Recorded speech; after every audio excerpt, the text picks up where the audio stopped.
మామిడికాయ రోటి పచ్చడి వేడివేడి రైస్లోకి నెయ్యితో సర్వ్ చేసుకుంటే చాలా అద్భుతంగా ఉంటుంది. 2 మీడియం సైజు మామిడికాయలను తీసుకొని లైట్గా చెక్కు తీసి ఇలా చిన్న ముక్కల కింద కట్ చేసుకొని తీసుకోండి.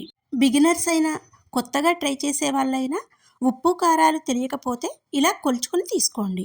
4 కప్పుల ముక్కలకు అరకప్పు ఉప్పు, అరకప్పు కారం కొలిచి తీసుకుని పక్కనుంచండి. అలాగే 10-15 వెల్లుల్లి రెబ్బలను కూడా పొట్టు ఒలిచి పక్కనుంచండి. ఇప్పుడు కొద్దిగా ముక్కలను రోట్లోకి తీసుకొని కారము, వెల్లుల్లి రెబ్బలను వేసుకుని కచ్చాపచ్చాగా దంచుకొని ఒక బౌల్లోకి తీసుకోండి. ఇప్పుడు కొలిచిపెట్టిన ఉప్పును కూడా వేసి అంతా కలిసేలా బాగా కలిపి పక్కనుంచండి. ఉప్పు, కారము మామిడికాయ పులుపుకు తగ్గట్టు మీ రుచికి తగ్గట్టు చూసి అడ్జస్ట్ చేసుకోండి. ఇప్పుడు తాలింపు కోసం ఆయిల్ వేసి పోపు దినుసులు, వెల్లుల్లి, ఎండుమిర్చి, కరివేపాకు వేసి ఫ్రై అయ్యాక చట్నీ వేసి ఆయిల్ పైకి తేలాక స్టవ్ ఆఫ్ చేయండి.